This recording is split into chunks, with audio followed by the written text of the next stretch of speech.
Philly Steel City. Is everybody ready to go? It's proclaim the greatest radio show. Welcome, fans, to our Week 16 recap. I'm your host, Jim Sella, here with Jay Dash. The Pittsburgh Steelers found a way to win against the Baltimore Ravens in late second fashion. The Steelers win the division. They knock Baltimore out of the playoffs, and they lock in the number 3 seed in a home playoff game against Miami, all in one felt swoop by Antonio Brown into the end zone. Yeah, I mean, it was just more than that for the entire game, but that was a great way to end the game, and really a lot of people talking that might be the greatest finish in regular season history for the Pittsburgh Steelers for one game. Definitely the greatest finish in a Steelers-Ravens game, especially making it on Christmas Day like that. What a great Christmas present that was. Screw you, Baltimore. Please believe. I wasn't sure about this game going into it as far as the line went. I still believe Pittsburgh could win the game. Honestly, I believed it could go either way. My prediction was a little more than what the line was saying, but that's just because I like to have fun. I knew it was going to be a tough, close game. It always is with Pittsburgh and Baltimore. Out of 22 games since Mike Tomlin's taken over the team, 12 of those games have finished in 3 points or less. That's not including this past game here on Christmas Eve or on Christmas Day. So we knew it was going to be a tough matchup. And from what I understand, it was a well-respected matchup, although the teams play each other hard. I heard Ben Roethlisberger talking, and there was a lot of respect out on the field, guys helping each other up, not because they like each other, but because they respect the professionalism and the fact that every game between these two teams is so hard fought, and everybody seems to get back up, and nobody wants to miss these football games. Yeah, this isn't like the Steelers versus the Bengals. Those two teams really hate each other and don't really care if the dude survived by the end of the game. But between the Steelers and Ravens, it's always been clean, I would say. I mean, there's been some scrums or whatever, but it's never really got real nasty between the two teams. Yeah, Terrell Suggs isn't taking cheap shots at Roethlisberger. He just hits Roethlisberger hard and clean when he can get there. He's not like Burfict, who's straight kneeing dudes in the back of the shoulder at the end of the play. But the Pittsburgh Steelers, man, they went straight down the field in their first drive of the game. Big Ben hit Xavier Grimble over the middle. That was a nice play by both Ben and Grimble to get their first touchdown of the game. It looked like they were going to have a big offensive game, which in the end they kind of did. They scored 31 points, but there was nothing going in the first half after that first drive. At halftime, it was 7-6, and it really seemed like the defense kind of let off in the third quarter. They kind of softened up, and Big Ben looked like he was going to lose that game for him. He threw 2 terrible passes that really set Baltimore up for 10 points in this game.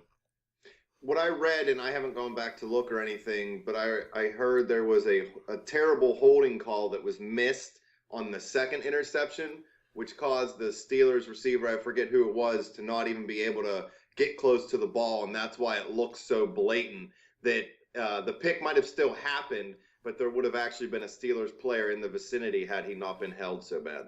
Yeah, I didn't see that. I did see on the Antonio Brown touchdown. Did you see the face mask? Oh, yeah. Everybody's buzzing about it on social media. My God, man. If he wouldn't have gotten in the end zone and they missed that face mask, Steelers fans would be pissed right now. Oh, we'd be rioting. It'd be like the Democrats after Trump won. But really, like I said, I thought it was Big Ben that was good. Actually, when Big Ben threw that, I think it was the first pick, actually. I turned to Easy and I said, if the Steelers lose this game, it's on Big Ben. But really, in the second half, like I said, the Steelers' defense softened up, and really Big Ben went down and scored to take the lead in the game. I think it was Le'Veon Bell that scored a touchdown in the passing game, and it was the defense that couldn't hold this Baltimore Ravens offense, who really they made Joe Flacco look stupid in the first half, and in the second half they were unable to stop him when they really needed to. And then it came down to the offense and Big Ben. And really, they haven't put too many game-winning drives together. I don't think they've done it once this season until this game in the very end. Now, they almost did it versus the Dallas Cowboys, but that was another game where the defense couldn't hold the Cowboys' offense in the end. And they kind of blew it, and this was really the second game this season that happened. But Big Ben this time was able to go straight down the field. Antonio Brown had a huge second half and made that big touchdown play. But really, Le'Veon Bell, again, was the guy that they relied on him. Now, he only had 20 carries, but this is a guy, if he's not in the game, this offense is going to be struggling, I would have to believe. I just haven't been able to trust this offense this season. And without Le'Veon Bell, man, I think they'll be hurting. I've seen a lot of people on social media saying the defense won the game for us. Such a joke. The offense had to go down and score a touchdown with a minute 18 left to win the football game.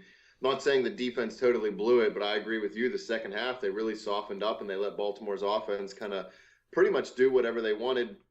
Now, I believe the Steelers haven't won a game other than this where they gave up more than, 20 points all season? Correct. So as soon as Baltimore went over 20 points, I really started to worry. But you're right. This offense goes with Le'Veon Bell. I mean, they're resting Ben, Bell, and Brown in the game against Cleveland coming up here. But without Le'Veon, the Steelers' offense is nowhere. And really look at it. You have Le'Veon, who was a second-round pick, and you have AB, who was, a fifth or a sixth-round pick? I think fifth. Okay, so then you have Xavier Grimble, undrafted. David Johnson, undrafted. Jesse James, fifth round, fourth round?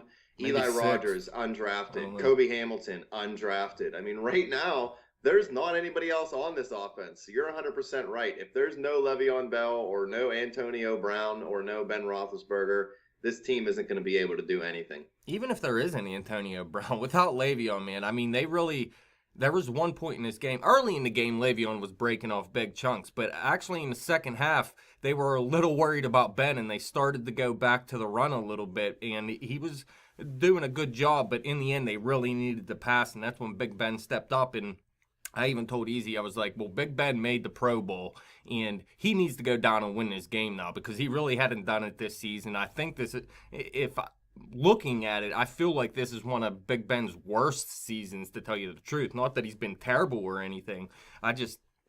When I seen he made the Pro Bowl, I was a little confused about it. I feel like he really didn't play like a Pro Bowl quarterback this season. He needed to go down and get this game-winning drive put together, and he did it. Big time. But I tell you what, Eli Rogers stepped up in this game too, man. 4 catches for 84 yards and a huge catch at the end of the game there, which wasn't a great pass from Ben. Eli Rogers made a great catch over the middle of the field there. But without Ladarius Green, Jesse James stepped up as well. He had a solid game, 4 catches for 49 yards.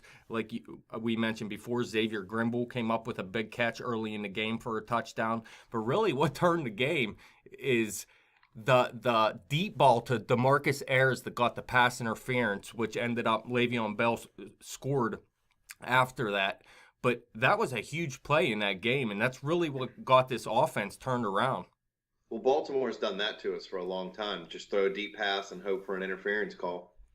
A couple weeks ago, I asked you real quick that if the Steelers were a running team, now as opposed to a passing team we've seen in the last few years with Haley and Roethlisberger. And I was shocked, like you said, they kept running the football even when they were down in the second half. Is it because they're afraid Roethlisberger was messing up, or is that really just their identity now? Well, I think they are more of a running team now, but I do think in this game it had to do with Ben because, they were horrible passes. That one you said where there was holding on the play, that ball would have still been picked off. There might have been a flag thrown and it got turned around and they would have kept the ball, but that was still a terrible pass. And, the receiver was definitely not open. He was double covered. In the other one, it was just a horrible pass, not even near the receiver. So he didn't look that good in his game. And like I said, I kind of felt like he was going to lose the game for us, but in the end, he turned it around and had a pretty nice game, 279 yards, 3 touchdowns, along with those 2 picks. And in the end, you can consider him as a player of the game because he really stepped up when he needed to, when the defense actually let him down in the end. Are the Steelers the hottest team in the AFC going into the playoffs, or even the NFL, honestly? We've won 6 in a row.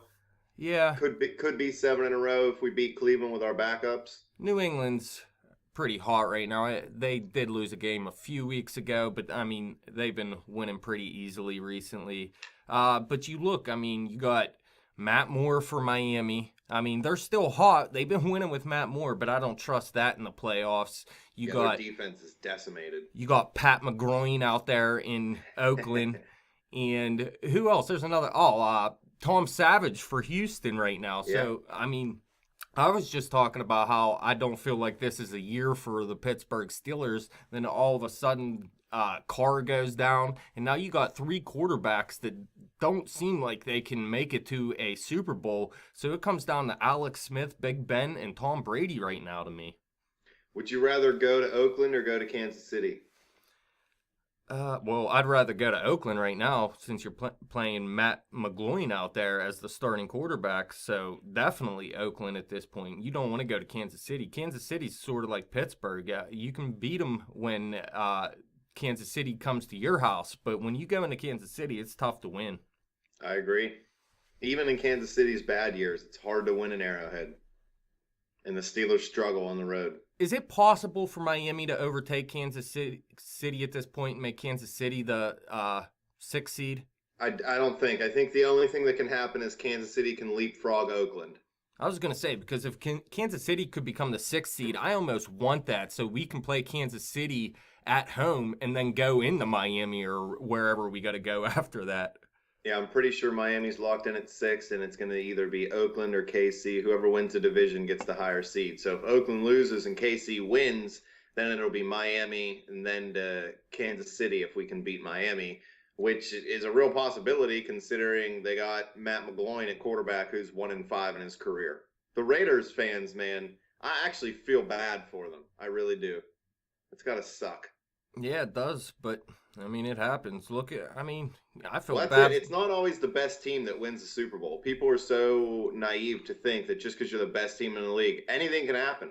I'm not saying that Oakland was the best team in the league, but they were one of the top teams in the AFC. They probably, as far as a betting chance, had the second best chance to win the Super Bowl out of the crop of AFC teams. And now it's dashed. There's no way they're winning the Super Bowl with McGloin. I mean, come on, we got to be smart about this. They might win a game, but they're not getting through New England. No, but you never know, I guess. But I guess New England could get knocked out. I do remember the year that Peyton Manning won the Super Bowl with the Colts. Did he win 1 or 2? I don't know, but one with the Colts. That one season where, I mean, they were projected as the number 1 seed so many seasons, and then there was the season where their defense was so terrible heading into the playoffs, nobody gave them a chance, and actually when they stepped into the playoffs, that defense stepped up huge, became pretty much the best defense in the playoffs, and they went and won the Super Bowl that year, so you never really know what's going to happen. Yeah, I agree. I'm not saying that there's a literal 0% chance, but with the way the New England Patriots are constructed, the fact that they're the number 1 seed, it's going to take a miracle for any team to beat them, including the Steelers. And I don't see the Raiders being able to do that with Pat McGroin. Yeah, I mean, the best thing to hope for is New England losing before the Steelers would have to play them in the championship. And you also want to hope for the Oakland Raiders to win, right? I mean, you want to play Miami and then Oakland before you have to play most likely New England, but maybe not. Who knows? I agree. I want to go through Miami and Oakland, 2 backup quarterbacks. Miami's defense is decimated by injury. They just put another safety on IR. I'm not saying it's a lock at all, but I'd take them at home and then the ability to try to beat Oakland at Oakland with a backup quarterback. I tell you who gives Ben Roethlisberger fits, though, is Reggie Nelson. Is that the safety you're talking about? If he's healthy, he gives Ben fits, and he is in Oakland now, I believe, correct? Yeah, Miami's the one whose safety is hurt. Oh, okay, I see. Yeah. But yeah, Reggie Nelson, he picked Ben off 2 times in one of those games last season for Cincinnati. Yeah, I like that dude, but I hate when he plays against us. Please believe it.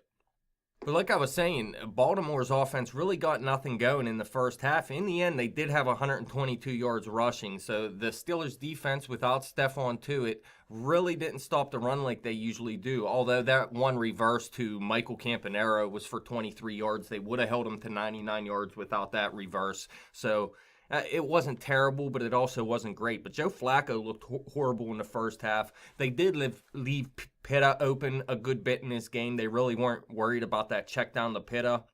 But they did stop Mike Wallace. This was a guy near 1,000 yards coming into the game. I asked you if he was going to make it there, and he did not. And you said he would not. He only had 21 yards receiving. But Steve Smith, this is probably the last time we're ever going to play against him, I would have to believe. Yeah, I just read an article right before we got on the air that said Sunday is probably his last game ever. So there you go. But Steve Smith, 7 catches, 79 yards, and a touchdown in his game. Probably his best game in a few years against Pittsburgh, because I know they do a pretty good job of shutting him down. Shut all of them down. Block the Ravens. Yeah, but really outside of Steve Smith and Dennis Pitta, they really didn't do much. Kenneth Dixon led Baltimore in carries, had 57 yards rushing, a 4.8 yard average. His long was 17, so he had a pretty solid game. And like I said, as a team, they had 122 yards rushing, not what you want to see out of the Steelers defense. But that white boy ran Mike Mitchell right over to the ground on that touchdown run. But again, 10 points was due to Big Ben throwing those picks, obviously. So you can't really say this defense let up 27 points in his game and just looked horrible. But they did let up the touchdown in the end of the game when Pittsburgh did have the lead. Big Ben took him down, scored the touchdown. The defense couldn't hold Joe Flacco in this offense. Thankfully, Big Ben came down and had that touchdown to Antonio Brown to win the game. But again, that's the one thing about this defense is that you can't let them score in the end like that. That's the second time it happened this season. Now, the first time Big Ben couldn't do anything with it to beat Dallas. This time around, he was able to do something. But that's scary against a Baltimore offense you don't think is that great that they just went down and scored on that defense so easily in the end there. Do you think the Steelers would have been able to get up and spike the ball if Brown didn't get in the end zone? It would have been real close. I would say I'd have had to see where the other receivers were at. Since it was close to the end zone, they can't be that far from the line of scrimmage. So there's a slight possibility they could have. But I would say no. I think that game was over. And I think Antonio Brown knew it was over too. And that's why he did what he did. I didn't actually hear Ben say it. I just turned on the fan when I was back in Pittsburgh for a few days. And I heard Ron Cook say it. So I believe Roethlisberger said that they had 2 plays called, and if Brown didn't get in, the next play was just going to be to run a quarterback sneak right into the end zone. I mean, that's what I'd have done, even if that play wasn't called. I mean, even if they didn't have that second play in hand, that's what Big Ben would have done. He'd have just rushed to the line and just moved forward. You know what I mean? Do you feel like any of the comments Terry Bradshaw made about Coach Tomlin being a cheerleader and not being a great coach had any effect on the outcome of this game? I wouldn't think so. Would you? I don't think so. I don't think Mike social Tomlin media, because of how stupid the people are out there. You have one faction who completely hates Bradshaw now, which is just stupid. I think he's a terrible broadcaster, but he was a great football player. You can separate the two. Well, but then you have this faction of fans who say Bradshaw was doing it on purpose to motivate the team. Bradshaw is the one who came out and said all he ever wanted from Chuck Noll was a hug and didn't like all the yelling and negativity. So why would he use negativity to motivate somebody? I just think as a broadcaster, he's like your crazy uncle. You know, he's a babbling buffoon. As a football player, yeah, I love him. The guy was great, helped us win 4 Super Bowls, and he was MVP at 2 of them, I believe. But I don't think his comments really had it. These guys weren't even alive when Bradshaw played and was winning. You know what I mean? So did you hear Tomlin's comment? No, I didn't. Tomlin said, they asked him about it, and he kind of gave a Tomlin answer, and then he goes, but what do I know? No, I grew up a Dallas fan, particularly Hollywood Henderson. Hollywood Henderson's the guy that said Bradshaw couldn't spell cat if you spotted him the C and the A. That's pretty funny. I thought that was pretty funny. But yeah, so this Cleveland game means nothing. Yeah, pretty much. You in favor of resting all the starters, or do you think they should play a series or 2? No, I just take this as your bye. That's the way I look at it. Everybody you can sit them. Now, you can't do it because there's not enough players to just sit everyone all game, obviously. Yeah, that's another thing social media doesn't understand. They're like, it's just a preseason game. In the preseason, you have like 75 to 90 players. You only got 53 now. The offensive line said they want to play. They all want to play at least a little bit. Well, I wouldn't be playing Pouncey, I'll tell you that much. That's the one guy I think I heard Tomlin directly say we want to keep Pouncey healthy. I've had to make a playoff run without him before. 2 of them, didn't he? I don't know. We went to the Super Bowl the one year without Pouncey. I remember that. We had that white boy. I forget his name, Legursky. Yeah, but I just take this as the bye week for my best players. Do the Steelers still have a chance to beat Cleveland with Landry Jones at quarterback? Absolutely. Nice. Please believe. Who's your player of the game? Offensively, I know Le'Veon helped carry the offense for most of the game, but I'm just going to give it to AB. I mean, he scored that game-winning touchdown. He fought 3 guys to get in there. Brown's not a very big guy to begin with. I mean, he's pretty much our size if you want to actually look at it that way, although he's in much better shape. But that's a guy who I've been hard on, and, I like to say that AB is all about himself, and sometimes he puts his antics before what's best for the team. But he fought for that touchdown. We said it earlier. He got the face mask on there that wasn't even called. He wanted that touchdown to win that football game. Believe it. 10 catches, 96 yards in that touchdown. Great game from Antonio Brown. And really, I think in the third quarter, he had like 20-some yards receiving, maybe 30-some, and then he just blew up. Yeah, in the first half, I think he only had 1 catch.